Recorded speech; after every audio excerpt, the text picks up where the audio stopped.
Good morning, Bit Squad. It's my daily drive to work. We made it out of the basement onto the big stage. Have an office, you guys know. So today I want to talk to you guys about some news stories that are going on. I'm going to try to keep my fist out of the shot because I've noticed that's like a live action shot right there. But we're going to be talking about some news today. So we got a news video coming out tonight, but it's not really a news video on the regular BitBoy Crypto channel. And I mentioned 3 stories and also a project you guys are going to want to be paying attention to. So I really had a larger idea in cryptocurrency I want to talk about on that news video, which I do, about how really news events are only important for Bitcoin because they just help push it towards whatever narrative it's already going in. So, you know, definitely want to check that out tonight on that channel. Now, as you guys know, the Bit Squad, this channel is going to be for us to really talk to each other, communicate, me give you guys some behind the scenes, some of my thoughts about the market. And today, we're going to be talking about 3 stories going on right now. We have the U.S. Treasury getting hacked. We're going to tell you about that. Google goes down, and also the farmers' strike in India. And really, all 3 of these stories, while they don't at first glance have anything to do with crypto, they really all hammer home the point of why decentralization is so important and why we have to shift from being controlled to being the ones doing the controlling. As the people of the world's citizens, we are in power. We are outnumbering those that want to control us. And that's the unintended consequences of this giant shift in the world towards, you know, not having borders. Okay, now we have national borders, physical borders, but I mean economical borders, barriers to entry to the world markets. Gosh, it's getting hot in here. So guys, first I want to talk about the U.S. Treasury getting hacked. And we're also going to be talking just briefly about ZCN today. That's a gem I've got my eye on right now. Definitely one I think you guys want to be paying attention to. We'll talk briefly about that. But the U.S. Treasury got hacked. It was by the Russian hacking group known as APT29. I guess Apartment 29. I don't know. Maybe that's some kind of reference to an apartment in a movie or something, or maybe it's just App 29. It has nothing to do with apartment, but it's APT29. They are a Russian hacking group. They have hacked the national treasury. Now, no money has changed hands, but they were able to get a bunch of documents, and you do have to wonder what the real goal behind this is. You know, a lot of stories coming out about China trying to control the world. A big CCP leak came out with, you know, members of the Chinese political party from 2016 and all the places where they are today, all infiltrated in American corporations and things like that, in corporations around the world. And, you know, first of all, let me ask you guys this question. Do we really feel like the government are the smartest people in the world? Obviously not. Okay, so it doesn't surprise me when we have big government hacks. I've been shocked we haven't seen more of them. Now, we do believe our national security, the people at the top, I mean, these are, you know, top level individuals with high IQs for the most part, but we've seen them do some pretty dumb things as well. But overall, I mean, we shouldn't be trusting our treasury records to, you know, some of these people. And what does this mean that the treasury has been hacked? Well, I think right now there's something larger going on in the world, a game of chess, if you will. Obviously, China is involved in it. America is involved in it. I would say Russia always wants to be included in it, and a lot of times they aren't. With the 2016 election, we know that, you know, Russia had some level of wanting to be involved in the election. But I think that in terms, I almost wrecked. Oh my gosh, I almost got killed. I'm just kidding. Truck did almost come across the line. Different truck. You just may be wondering why I'm driving the truck and not the Hellcat. That'll be coming back later this week. But the point here is we don't need to have single points of failure anywhere. And what extent this hack was, we don't know. We don't know what records they got. But this is a prediction that I will make based on what we've read. There will be news coming out about leaks. There will be leaks from those Treasury documents. Now, will they have something to do with what's going on right now politically in the United States? Which I kind of have to dance around because of censorship from YouTube. Just the same way I have to say global pandemic, I have to say the current political storm in the United States. That's kind of the way I have to say that now. But there might be something there that will show some things that are positive to one side or the other. I don't know, or maybe it's just total destruction and chaos. We also had Google going down, once again driving home the point of decentralization and why single points of failure are not good. We have so much of our lives invested into Google, whether it's your Gmail account or whether it's you're a content creator and you're a YouTuber like I am. All of your information is there. Your payment records are there. Imagine if all of your contacts in Google just disappeared. Or what if somehow someone were able to get into your email address and leak emails that you had sent to some people? What if they leaked all of your emails to everyone on your contact list? That would kind of be crazy. That was kind of the premise of an episode of Westworld, a show that I really like. This season was a little weird, but in one of the episodes, it was basically where, people's information got leaked, or their internal thoughts kind of got leaked to people they cared about. And so people found out about things like affairs or, wrongdoing or cheating or scandals, whatever the case may be. And, it's kind of like this.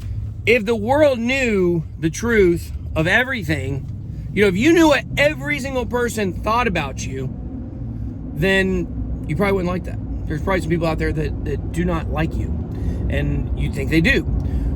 So the point here is we have a lot of sensitive stuff, kind of like the U.S. Treasury has sensitive stuff. We have sensitive stuff on our own emails. And I think when a company as big as Google can go down, I think that is not necessarily, or it is necessarily something that we should be worried about. Is it related to this Russian hack over the weekend? You gotta wonder. You gotta wonder what's going on there. You gotta wonder if maybe there is some kind of cyber attack going on right now against Google, against big American corporations, and things like that. So we're just kind of, once again, in a political circus going on in the world right now. Everywhere you turn, there's big things going on. In India, they're having a strike of 250,000 farmers, because the farmers are waking up to the fact that the political infrastructure in India is now turning against them, okay? That they are creating anti-farming laws. And here's kind of, I guess, the point. Right now, there is a global conspiracy, and that's just the facts. I mean, this is not hyperbole. This is not really getting down in the weeds like I'm Alex Jones or something. There is a global conspiracy afoot. The IMF, the International Monetary Fund, made this very clear in their conference this year, where they talked about the Great Reset. We're going to be talking about that extensively on the BitBoy Crypto channel. But there are people in the world right now who are trying to control us. There are people that believe that they have a better way for us to live than we're currently living. They want to control everything we are doing. And is this move in India to kind of make anti-farming laws in a country where a lot of the economy is based on farming, is this designed to further that goal? And one has to wonder about that. And when it comes to cryptocurrency and blockchain's role in all of this, the ability for us as people to operate in a world where we can exchange things peer-to-peer, business-to-business, without these companies having to get in the middle of this, without political infrastructures being able to get in the middle, that is the most beneficial thing for us. It comes down to this. blockchain could be our savior. And I don't mean that in a religious sense at all. What I mean by that is this is the last chance that we have. Blockchain and cryptocurrency are the last chance that we have to be able to keep the world in the control of the people as opposed to the very few. We see all these movies that portray a future where the elites in society are able to control the rest of the population. And in those movies, you always wonder, like, don't they realize there's more of them than there are of them? And yet, for some reason, they stay locked down, and we watch these movies and we say, we would never go for that. But yet, that's what's happening right now in the world. It's time to wake up to that. There are people that want to control us, that want to control you, and we have the opportunity to fight back against that. And it's something that, I wonder in the future, what kind of battles people that are out on the front lines talking about this stuff might have to go through. Whether it's getting families threatened or whether it's financial pressure from different government entities and things like that. I mean, I think all that's probably in the future and in store for people that want to fight back against this. I guess the question I always get back to is, who are the people sitting around the table making the decisions? Like, who are these people? What are their goals? Is it power? Is it money? Is it control itself? I wish I had those answers, but I don't have right now. I always have a hard time trying to figure out who these people are. Like, when is enough power enough? And, I think that we really have to do a better job of being aware and not being sheeple to what's happening. So, and this is not about, this is about the world right now. I think the world is in play right now. The future of the world is in play. So which direction are we going to go? What are we as people going to do? I choose to fight. That's just who I am. I'm a fighter. Fight or flight, I fight. What are you going to do? You going to stand by while this stuff happens? What can you do? That's a good question. That's something we should all be thinking about. What someone said this to me this weekend. They said, so what? I was like, what do you mean? They're like, okay, well, X, Y, and Z to be true.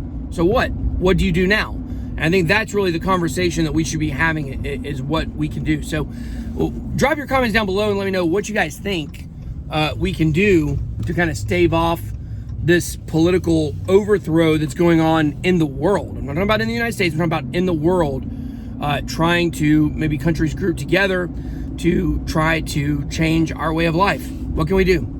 Last, I want to talk about a project I'm going to be talking about a little bit. This is, in no way sponsored. I've never talked to this team. Got some info over the weekend I found to be extremely interesting, pertaining to a couple partnerships that Zerochain has coming up. That is ZCN is the ticker. And I think that this is a project that has all the hallmarks of a major project that we've seen in the past. We've seen some of these kind of come out of nowhere. UBT is a good example of one that all of a sudden, overnight, pretty much, it just seemed to pop up and go to the moon, and it's remained as a viable project. It's based on the base protocol operation going on with linking different businesses together through Ethereum. And I think Zerochain is one right now to be paying attention to. It's been on a little bit of bullish momentum lately, and I think that this is one that could potentially be one of those investments you look back and say, God, I wish I could have got in that one when. Now, the timing for this could also be good. I want to respect Malik's, so I don't want to go ahead and say what these partnerships right now are, but they're big ones. And I think the timing right now, let me go back. The reason why UBT exploded was because it got all the bullish momentum leading into a time when DeFi took over and when altcoins absolutely popped off. And I think ZCN could be one of these projects that goes kind of around the same timeline, where right now it's getting bullish. These partnerships are going to be announced. It's going to be, doing really well. And that's going to coincide with Bitcoin hitting all-time highs, Ethereum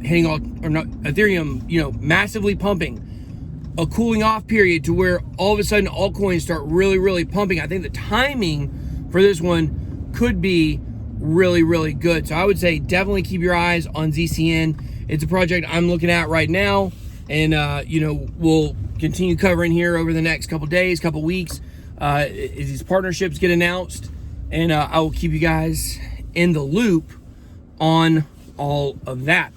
So all right guys, well, I gotta back up here and get in a little parking spot here and go ahead and head on into work. I got a meeting with another crypto project here in a few minutes, so I gotta go talk to them and figure out you know, how that can make you guys some money. I mean, that's what it's all about, right?